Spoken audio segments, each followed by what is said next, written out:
우리 함께 오늘 보실 말씀은 에스겔 17장 1절에서 21절입니다. 좀 본문이 길어도 한 내용으로 가야 되기 때문에 보겠습니다. 구약성경 1173페이지쯤에 있습니다.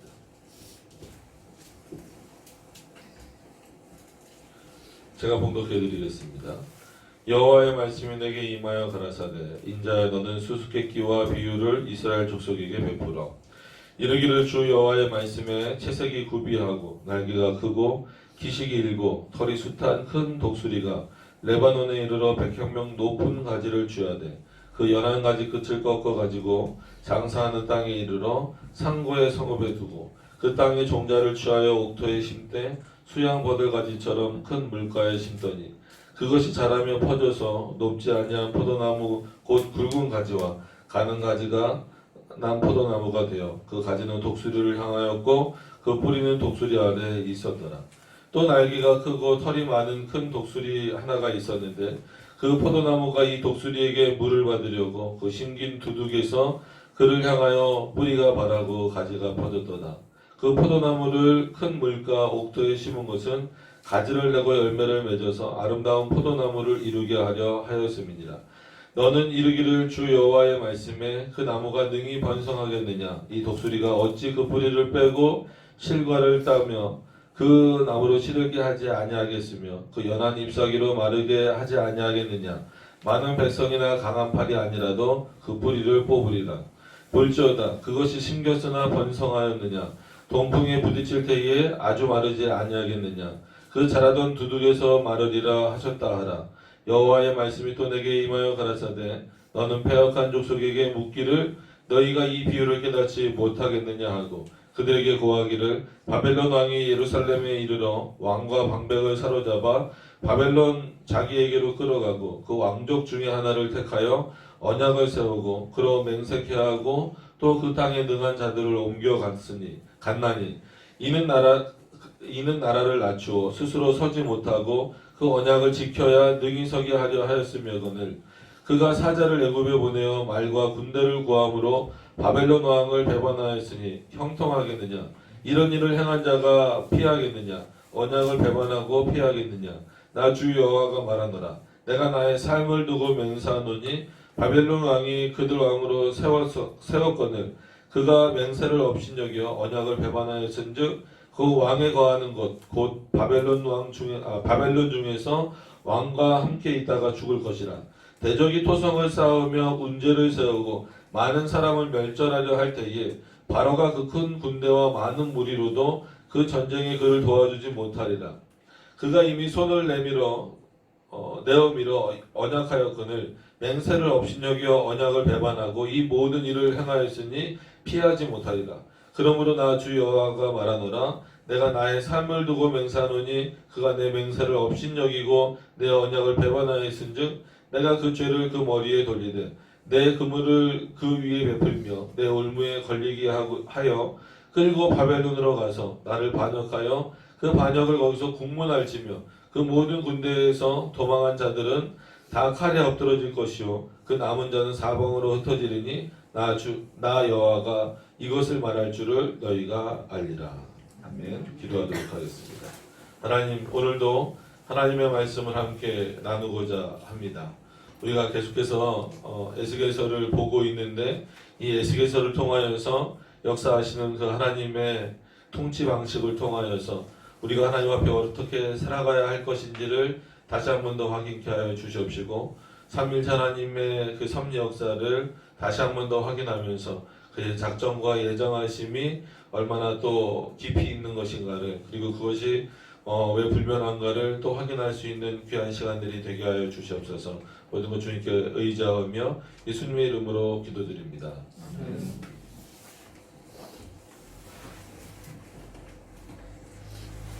예.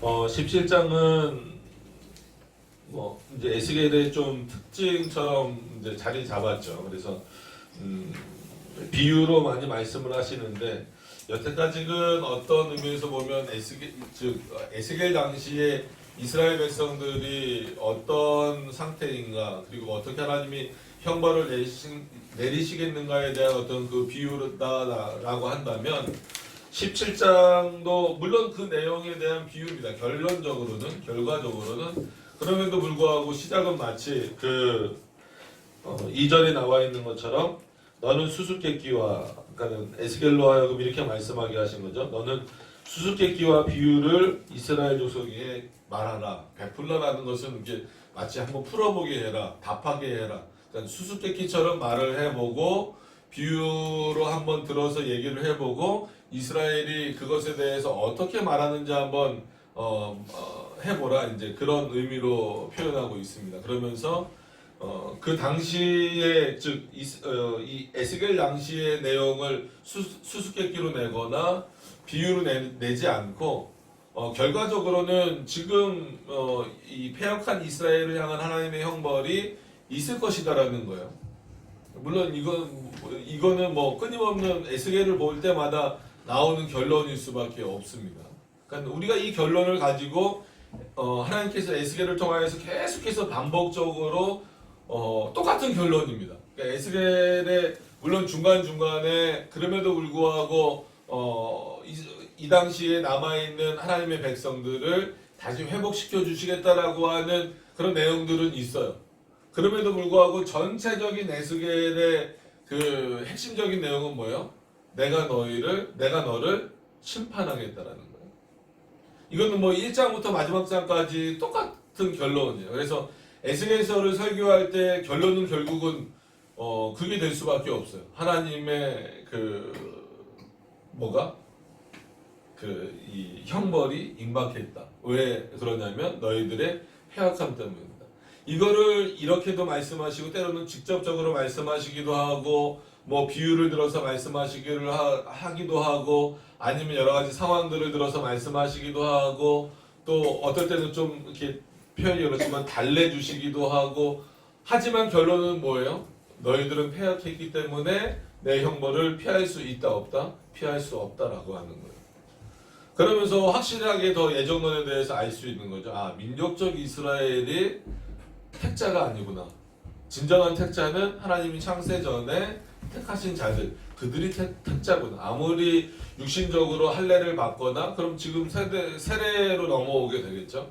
세례를 받는다라고 해서 그것이 물론 구원의 증표인 것은 부정할 수는 없어요. 그렇다고 구약의 할례나 이런 것들을 완전히 뭐 부정해서 큰일 납니다. 그럼에도 불구하고 그것이 이스라엘 전체를 구원하겠다라고 하는 하나님의 뜻이 아니다라고 하는 것을 분명히 안다면 오늘도 분명하게 그런 내용들이 이제 쭉 전개가 될 겁니다. 그러니까 또 한편으로는 수수께끼와 비유의 방법으로 오늘 다시 한 번 더 이스라엘이 얼마나 패역한지 그렇기 때문에 너희들이 왜 나로부터 즉 하나님으로부터 형벌을 받아야 되는지에 대해서 또 설명을 하고 계시는 겁니다. 일단 그래서 배경을 좀 이해를 하시면 이게 배경을 어디로 착 끌어올리냐면 다니엘서를 보시면은 아실 수 있는 내용으로 이제 올라가요. 그러니까 조금 이해를 돕기 위해서 써드리면 다니엘이 잡혀갔을 당시에 그 바벨론의 왕이 누구였습니까? 너무 잘 아시죠? 느부갓네살이죠.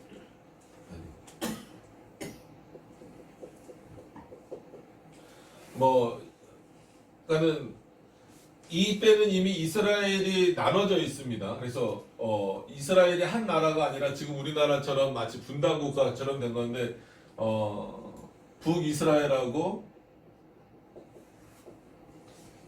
남유다 라고 나눠졌어요. 그래서 이 남유다가 이스라엘 느부갓네살 왕으로부터 이제 오게 되죠. 간단하게만 좀 이해를 하시고 본문으로 들어가시면 좋을 것 같아서. 그래서 이제 어떤 왕을 세웁니까? 원래 왕이 있었죠. 이스라엘에 왕이 있었는데 그 왕은 한마디로 없애버렸어요. 능력도 없고 이제 왕으로서의 역할을 제대로 하지 못하다 보니까 그 왕은 이제 폐위시켜줘. 아시는 대로 여고니아라는 사람입니다. 근데 이 사람은 이제 폐위시키고 나서 누구를 세웠냐면은 시드기야. 그러니까 앞에도 몇 번 언급이 됐었죠. 이런 시드기야를 딱 세웠는데 문제는 이 시드기야로 하여금 유다를 그래 다스려라. 이미 뭐 그 독립국가의 왕으로서는 기능을 상실했지만 그래도 내가 너희를 어느 정도는 이 한마디로 국가적 형태로 보존을 시켜주겠다 이제 그런 내용이죠. 그런 차원에서 한마디로 지켜주는 그런 개념에서 뭘 바치겠냐면 뭐 우리나라도 익숙한 내용입니다. 조공. 뭐 예전에 이제 우리나라가 중국에 이렇게 조공을 바쳤듯이 그 조건으로 이런 조공을 바쳐라라고 하는 거예요. 그래서 아셔야 될 것은 뭐냐면 느부갓네살이 그렇다라고 해서 뭐 다니엘서를 통해서 보셔서 아시겠지만 하나님을 인정하는 듯한 표현들이 나온다고 하더라도 이 사람이 하나님의 사람은 아닙니다. 이 또한 이방 민족이죠.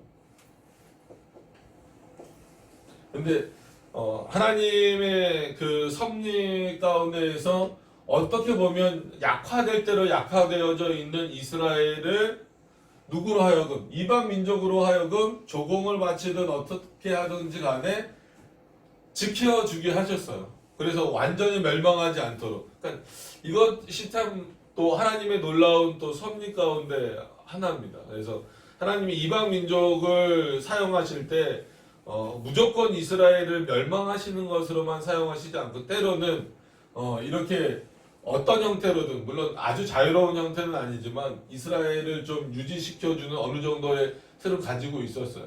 그러면 이 시드기야가 물론 느부갓네살이 아무리 왕으로 세웠다 할지라도 어떤 마음을 가지고 있어야 되냐면 하나님을 향한 마음이 있어야 된다는 거죠. 그러니까 똑같다라는 거예요. 지금 너희들 상태나 이때나 똑같다라는 거예요. 그래서 이 내용을 수수께끼처럼 내는 거예요.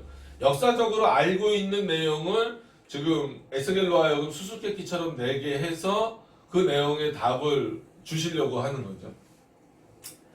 그런데 이 당시 그냥 뭐 전체 지형을 말씀드리기는 그렇고 느부갓네살이 이렇게 가지고 있었던 블레셋은 워낙 또 큰 나라였고 또 하나 애굽의 답을 얘기해버렸네요. 이스라엘 그 주변의 큰 나라 중에 뭐 아수르도 있지만 대표적으로 애굽이 이렇게 있잖아요.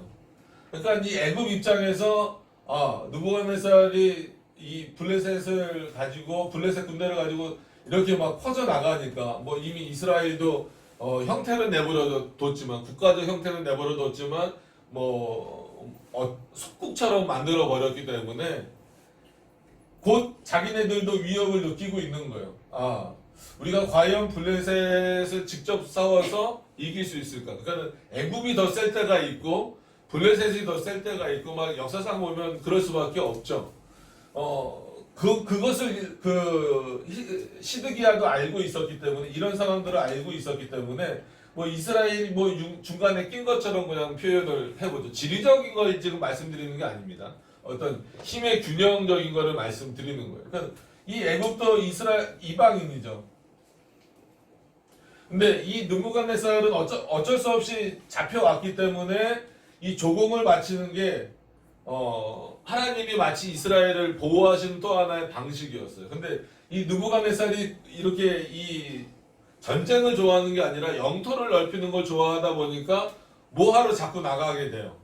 전쟁하게 되죠. 뭐 지금처럼 이렇게 있는 게 아니라 왕이 직접 나가서 싸울 때잖아요. 그러니까 전쟁하러 자주 나가니까 그 틈을 타서 애굽의 왕은 언제나 바로로 대표됩니다. 각 그 바로마다 이름이 다 달라요. 그래서 이제 고대 문헌들에 보면 이 바로의 이름들이 나오긴 하지만 뭐 성경에서 그냥 다 바로입니다. 그러니까 이 바로와 화친을 맺는 거예요. 이게 이제 문제였다라는 거죠. 하나님이 이걸 원하시진 않았다라는 거예요. 그럼 여기서 다니엘과 같은 그런 사람들의 선지자들의 말을 시드기야가 들었어야 되는데 듣습니까? 안 듣습니까? 안 들어요. 안 듣고 하나님께로 돌아오라는 기회를 어떻게 보면 이 느부갓네살을 그나마 하나님이 좀 그의 마음을 유하게 해주셔서 우리가 어렸을 때부터 만약에 교회를 다니신 분은 많이 배우셨을 거예요. 다니엘과 세 친구 해갖고 그 사자굴 사건을 통해서 어느 정도 느부갓네살의 마음을 누구를처럼 놨단 말이에요. 그래서 하나님을 섬길 수 있도록 그 하나님이 누구를 위해서 기도하라고 그러니까 하나님을 향해서 나를 위해서 기도해줘라라고 할 정도까지. 그렇다라고 해서 느부갓네살이 갑자기 신앙인이 되었다 이렇게 말하면 안 됩니다. 그런 의미는 아니고 다신교 개념에서 이 사람들이 인정을 한 거란 말이에요. 근데 문제는 시드기야가 이 당시에 다니엘의 말을 듣지 않고 누구랑 화친을 맺냐면 느부갓네살이 도망간 게 아니죠. 이렇게 전쟁하러 나갔을 때 애굽 왕 바로와 화친을 맺는 거예요. 우리가 이렇게 있다가 만약에 이 느부갓네살이 왔을 때 만약에 우리를 완전히 징벌을 하려고 하는 일이 벌어지면 너네가 우리를 도와줘라. 왜냐면 우리가 없으면 너네까지도 위험하지 않느냐. 그러니까 너네가 우리를 도와줘라. 이런 어떤 한마디로 조약, 뭐 언약이라고도 표현할 수도 있겠지만 조약을 맺어버린 거예요. 이게 하나님이 가장 그 화를 내시는 부분이죠. 지금 너희가 왜 여기 끌려왔는지. 그리고 나서 애굽을 믿는 거예요. 애굽을 믿고 한 행동이 뭐냐면 조공을 안 바치는 거예요. 그러니까 어떤 면에서 보면 이 이스라엘을 지금 상태로 유지하기 위해서 조공을 바치는 것까지도 누구 섭리 안에 있는 거예요. 하나님의 섭리 안에 있는 거예요. 그래서 하나님이 나중에 이스라엘을 독립시켜 주실 때까지, 그러니까 하나님의 은혜로 이스라엘을 독립시켜 주실 때까지는 이 조공을 바쳐야 되는 건데, 그러면 정말 하나님을 온전히 믿어서 우리는 하나님 지켜주실 거야. 더 이상 너희 느부갓네살이 두렵지 않아. 블레셋이 두렵지 않아. 이런 믿음을 가지고 조공을 금했다라면 또 다른 문제지만 누구 때문에 이 시드기야가 느부갓네살 왕에게 조공 바치는 것을 금했냐면 누구를 믿어서? 애굽을 믿어서. 내가 이제 더 이상 느부갓네살 왕에게 조공을 바치지 않아도 누가 나를 도와줄 것이다. 하나님이 아니라 애굽이 나를 도와줄 것이다 라는 생각을 가졌던 거예요. 이게 이 배경을 가지고 오늘 이 17장을 좀 보셔야 된다라는 거예요. 자, 대충 뭐가 지금 잘못됐는지 아시겠죠? 그러니까 이 역사적으로 알아요. 근데 이거를 수수께끼의 형식으로 비유의 형식으로 17장에서 다시 한 번 더 에스겔을 통해서 언급하도록 하시는 거예요. 지금 이들도 이래서 하나님의 형벌을 당했는데 너희들도 비슷한 상황이지 않느냐. 지금 누구를 향하여서 손을 내밀 것이냐. 어디를 향하여서 도움의 손길을 요청해야 될 것이냐. 그런 의미입니다. 그래서 보시면 3절부터 보시면 이르기를 주 여호와의 말씀에 채색이 구비하고 날개가 크고 깃이 길고 털이 숱한 큰 독수리가 레바논에 이르러 100향명 높은 가지를 취하되. 이거는 뭐 독수리는 말 그대로 어떤 의미에서는 뭐 이렇게 큰 능력, 뭐 이제 강력한 힘 이런 것들을 표현하잖아요.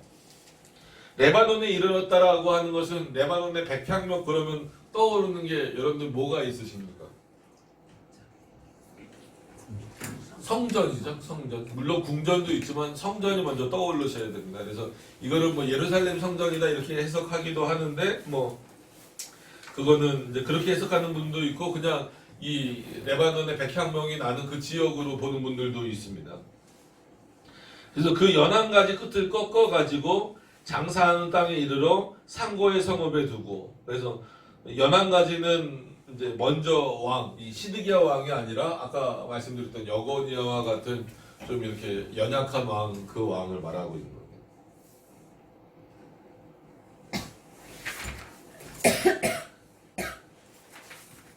그래서 그 연한가지 끝을 꺾어가지고 장사하는 땅에 이르러 상고의 성읍에 두고 그 땅의 종자를 취하여 옥토에 심되 수양버들 가지처럼 큰 물가에 심더니. 그래서 이 연한가지는 여고니 아니면 여호야긴 뭐 이렇게 불려집니다. 그래서 그것이 자라면 퍼져서 높지 아니한 포도나무 곧 굵은 가지와 가는 가지가 난 포도나무가 되어 그 가지는 독수리를 향하였고 그 뿌리는 독수리 아래에 있었더라.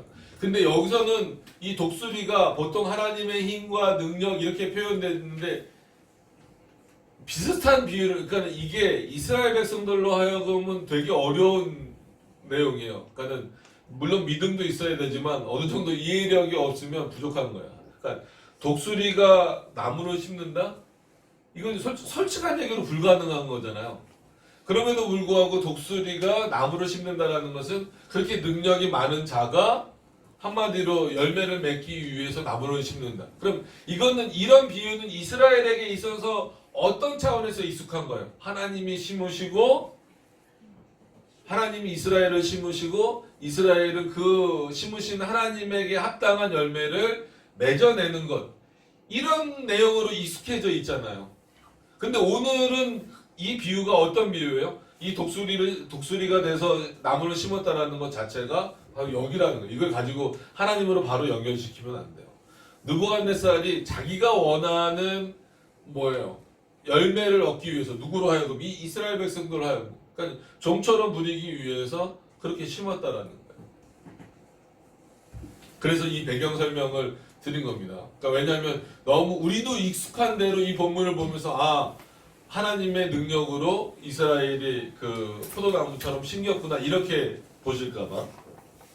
그래서 7절로 가서 보시면 또 날개가 크고 털이 많은 큰 독수리 하나가 있었는데 그 포도나무가 이 독수리에게 물을 받으려고 그 심긴 두둑에서 그 향하여 뿌리가 발하고 가지가 퍼졌도다. 그 포도나무를 큰 물가 옥토에 심은 것은 가지를 내고 열매를 맺어서 아름다운 포도나무를 이루게 하였습니다. 이 블레셋이 그렇게 하고자 싶었다는 거예요. 근데 9절에 너는 이르기를 주 여호와의 말씀에 그 나무가 능히 번성하겠느냐. 이제부터 질문이에요. 이게 위에가 우리가 뭐 이게 수수께끼 하지만 이때는 이게 수수께끼의 형식이었습니다. 주 여호와의 말씀에 이르되 이 독수리가 어찌 그 뿌리를 빼고 실과를 따며 그 나무로 시르게 하지 아니하겠으며, 아니하겠으면은 뭐예요? 그렇게 할 것이다라는 거예요. 결과적으로는 왜? 그 독수리가 일반적으로 하나님으로 지금 비유된 게 아니라 이 블레셋으로 비유가 되니까, 블레셋이 만약에 포도나무를 통하여서 열매를 다 얻었어요. 그러면 더 이상 이스라엘이 필요 있습니까? 없습니까? 없잖아요. 그럼 그 독수리가 이거 내버려 두겠느냐 이거예요.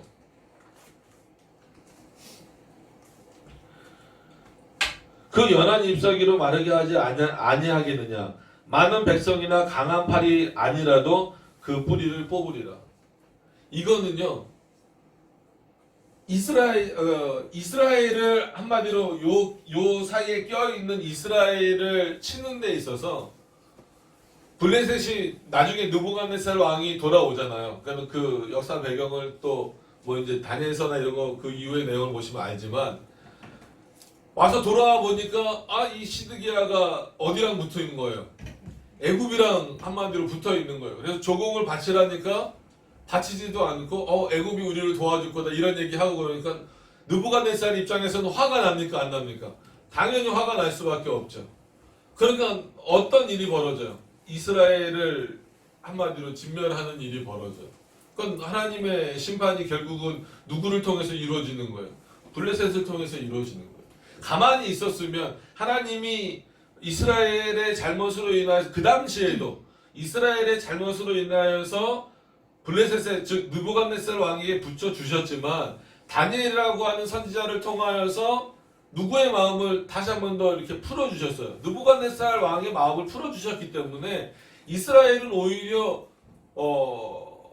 블레셋의 그 보호라고까지는 좀 그렇지만 블레셋의 속국이 됨으로 말미암아 주변의 다른 강대국들로부터는 지켜줌을 당하는 일을 지금 상황을 겪는 거예요. 그러다가 하나님이 때가 됐을 때 돌아오게 하셨을 텐데 그게 하나님의 계획이죠. 근데 누가 어기고 있는 거예요? 시드기야 자신이 어겨서 이 엄청난 잘못을 저질렀기 때문에 느부갓네살이 화가 납니까 안 납니까? 화가 나서 이스라엘을 진멸할 때 조금만 가도 돼요. 근데 어마어마한 군대를 끌고 오는 거예요. 지금 그 얘기를 하는 거예요.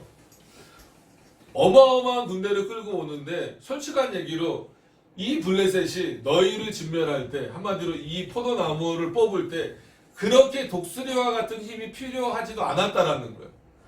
군대 조금만 데리고 왔어도 지금은 말하면 사단 병력이 아니라 아니면 그냥 이렇게 중대 병력 하나만 데리고 와도 해결될 수 있는 문제인데 얼마나 화가 났으면 사단 병력과 같은 그런 큰 군대를 데리고 왔다라는 거예요.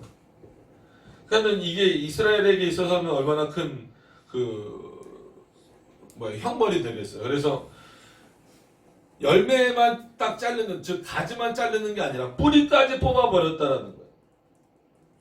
10절에도 볼지어다 그것이 심겼으나 번성하겠느냐, 동풍이 부딪힐 때에 아주 마르지 아니하겠느냐, 그 자라던 두둑에서 마르리라 하셨다 하라. 결국은 블레셋을 통한 형벌이죠. 결국은 이 형벌도 누구를 통해서 누구 때문에 오게 된 거예요?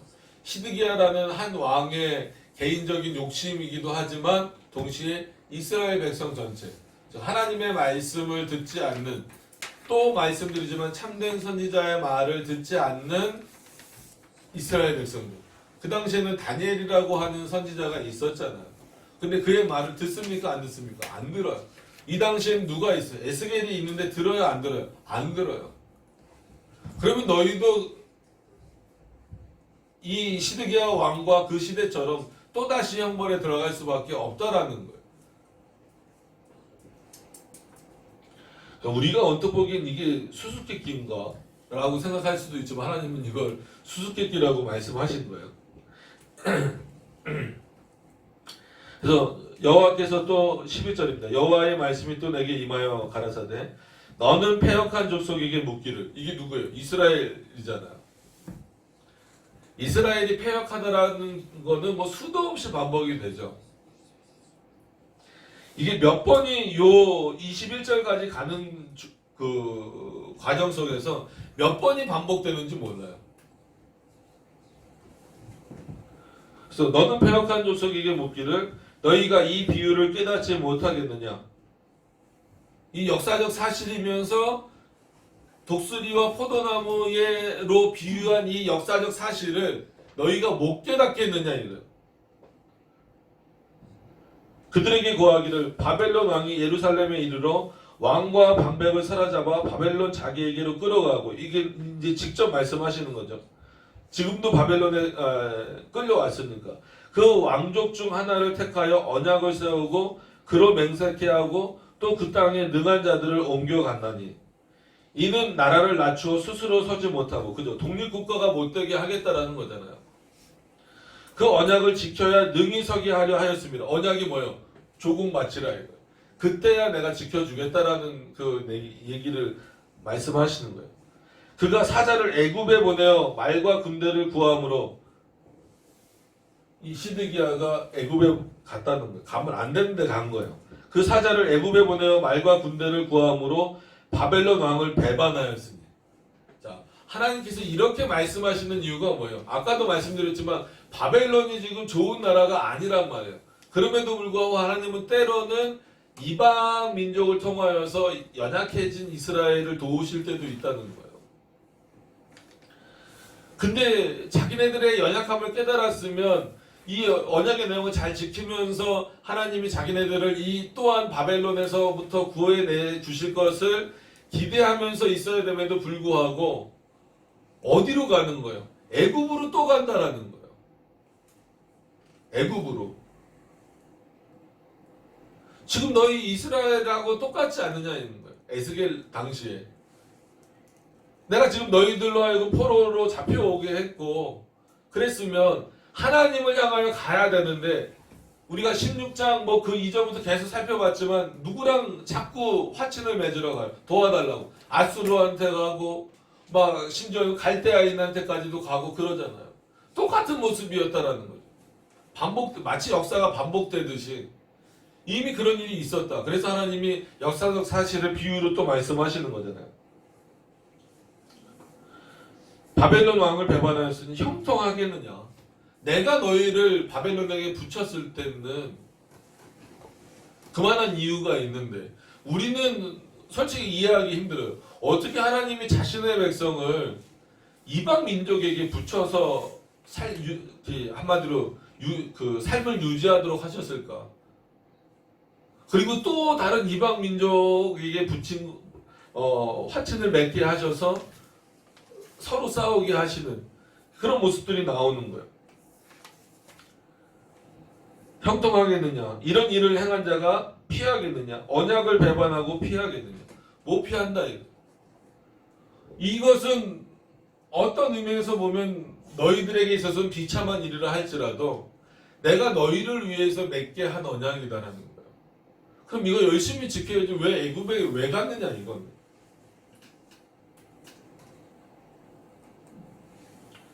그러니까 16절에도 이렇게 말하잖아요.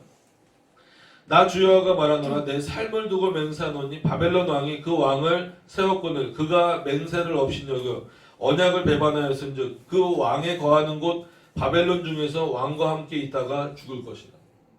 결국은 시드기야는 회복을 못하는 거죠. 17절에 대적이 토성을 쌓으며 운제를 세우고 많은 사람을 멸절하여 할 때에 바로가 그랬으니까 누굽니까? 애굽이잖아요. 바로가 그 큰 군대와 많은 무리로도 그 전쟁에 그를 도와주지 못하리라. 그럼 여기서 볼 때, 자, 요 내용으로 잠깐만 보세요. 잠깐만 보시면, 이 내용은 하나님이 이스라엘을 지키시기 위한 또 다른 방법으로 블레셋에게 이스라엘을 붙여주신 거죠. 그래서 느부갓네살로 하여금 시드기야를 이스라엘의 왕으로 삼게 하신 거예요. 그리고 언약의 내용은 이 조공을 마치는 거란 말이에요. 대표적으로. 그런데 이것을 누가 파기한 거예요? 시드기야 너가 파기하고 애굽 이 바로와 새로운 언약을 맺어서 이제는 이 느부갓네살하고 즉 바벨론하고 어디예요? 이 애굽하고 전쟁이 일어나게 됐다라는 거예요. 그런데 이 전쟁에서 바로가 여기 17절에 나와 있는 것처럼 큰 군대와 많은 무리로도 그 전쟁에서 도와주지 못한다라는 건 뭐예요? 이기지 못한다라는 거예요. 누구를 못 이길 거다. 느부갓네살을 못 이길 거다라는 거예요. 하나님이 그렇게 정하셨다라는 거죠. 그래서 칼빈이 뭐라고 거기서 주석을 하냐면 그러니까 이게 하나님의 섭리다라고 하는 것을 바로는 느부갓네살하고 싸우는 것이 아니라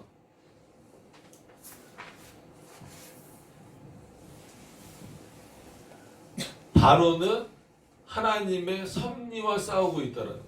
이길 수 있어요? 못 이겨요? 못 이겨요. 그러니까 이 일이 언제 결정됐다라는 거예요? 창조 전에. 그러니까 단순히 우리는 예정론 그러면 창조 전에 우리를 택하시고 우리를 버리시는 일만 정하셨다라고 생각을 하는데 그렇지 않아요. 이 땅에서 일어나는 모든 일들이 다 누구 안에 있다라는 거예요? 하나님 안에 있다라는 거예요. 애굽도 그 당시에 어마어마하게 큰 나라예요. 그래서 실제로 애굽이 시드기야를 버리지 않았어요. 시드기야와의 약속을 지키기 위해서 뭐 한 거예요? 큰 군대와 무리를 가지고 왔어도 이긴다 못 이긴다? 못 이긴다. 눈으로 볼 때는 누구랑 싸움이에요. 느부갓네살하고 바로와의 싸움이지만 이거는 하나님과 누구와의 싸움이 돼버린 거예요. 하나님과 바로와의 싸움이 돼버린 거예요. 그 싸움에서 바로가 이길 수 있어요. 아무리 많은 군대를 가졌다 해도 못 이깁니다. 이거를 누가 못 보는 거예요? 이스라엘이 못 보는 거예요. 그러니까 이 비유를 내가 지금 이렇게 들고 있음에도 불구하고 너희는 또 바로와 같은 자들을 찾고 있느냐? 누구에게서 벗어나기 위해서? 느부갓네살과 같은 블레셋에서 벗어나기 위해서 또 바로와 같은 자들을 찾고 있느냐? 나를 찾아야지. 나를 찾지 않기 때문에 너희는 어떠한 자들이다? 패역한 자들이다.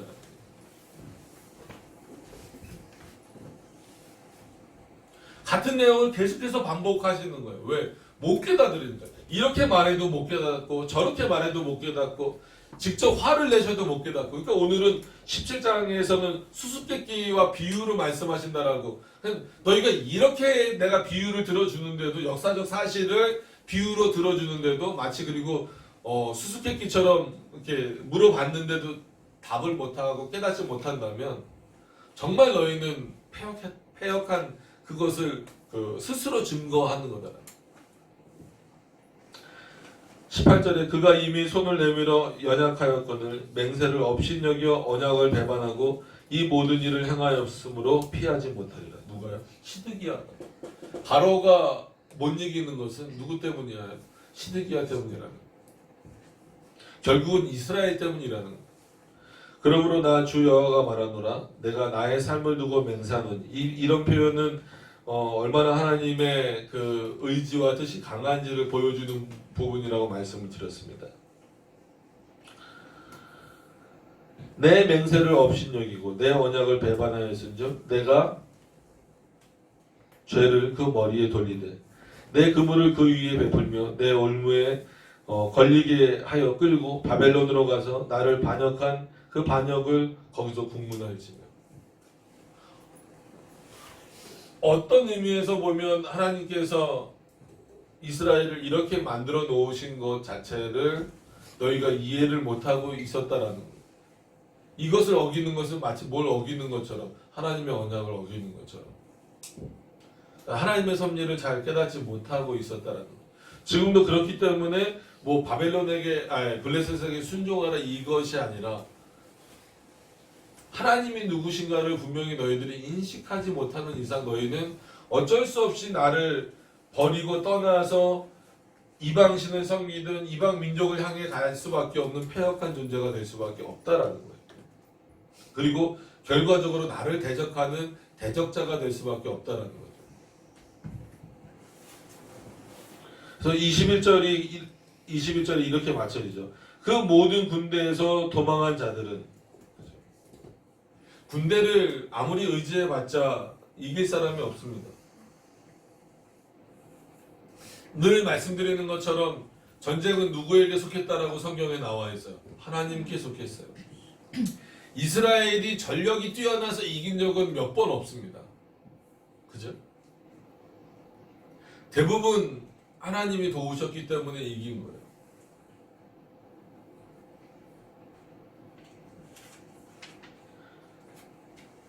근데 그때나 지금이나 많은 사람들은 군대에 의지하는 거죠. 이 군대 정도면 나를 지켜줄 수 있을 것이다. 아니면 저 군대와 우리나라 군대는 아니지만 우리 민족의 군대는 아니지만 다 그 다른 민족의 군대가 있으면 우리를 지켜줄 것이다. 물론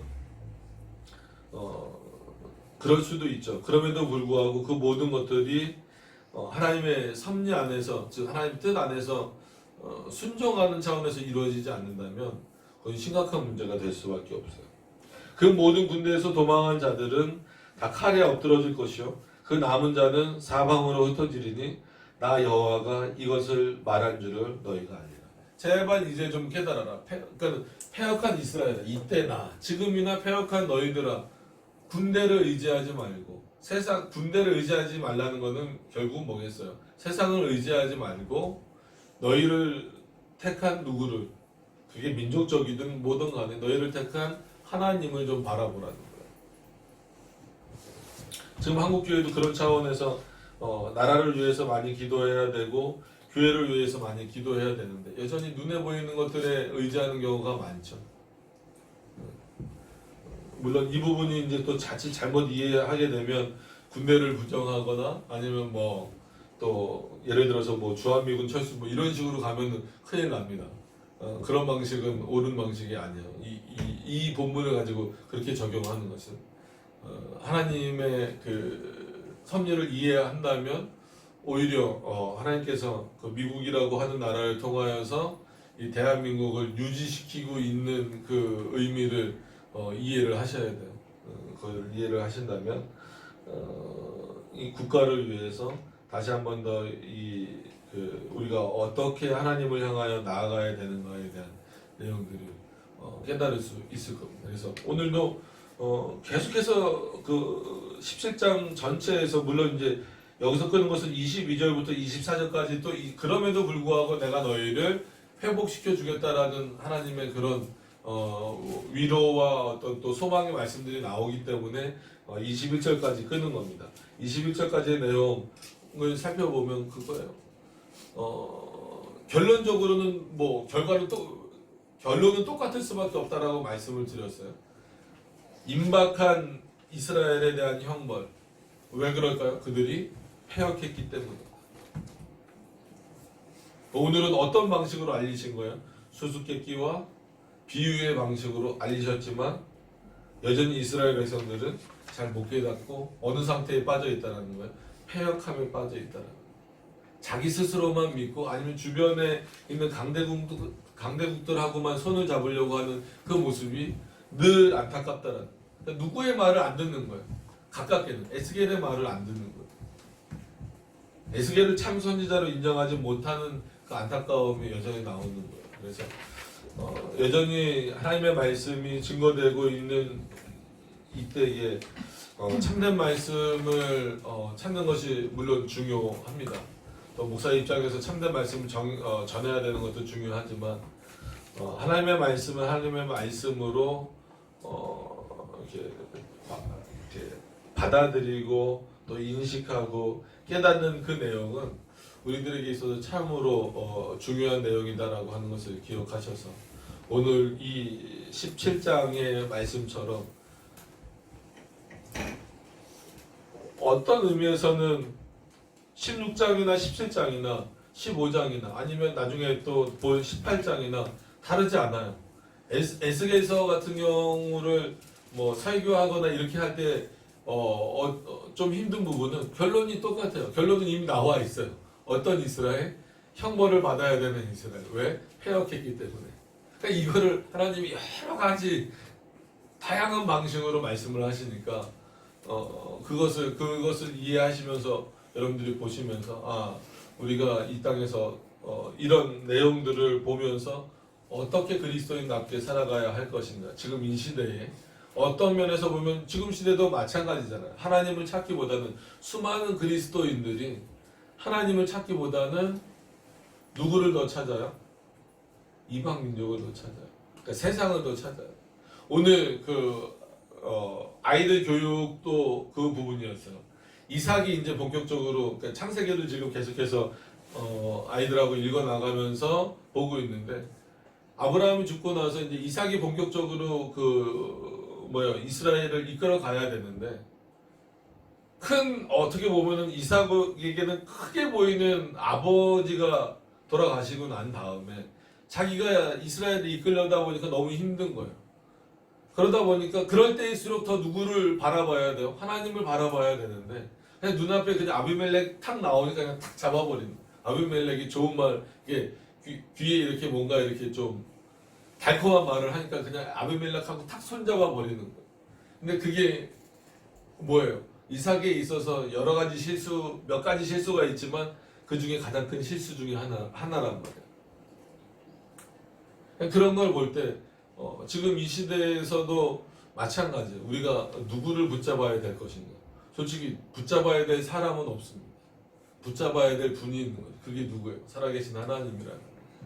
그 하나님을 붙잡기 위해서 저와 여러분들이 오늘도 예배드리고 있다라고 하는 것을 기억하셔서 개인적인 신앙이나 우리 교회 차원이나 아니면 우리 국가 차원에서 또 한국교회 차원에서 우리가 누구를 붙잡고 살아가야 될 것인가, 어디를 바라보면서 살아가야 될 것인가 라고 할 때에 역시나 살아계신 하나님 이외에는 우리를 도우실 자가 없다라고 하는 그 믿음을 소유하실 수 있는 여러분들이 되시기를 바랍니다. 기도하도록 하겠습니다.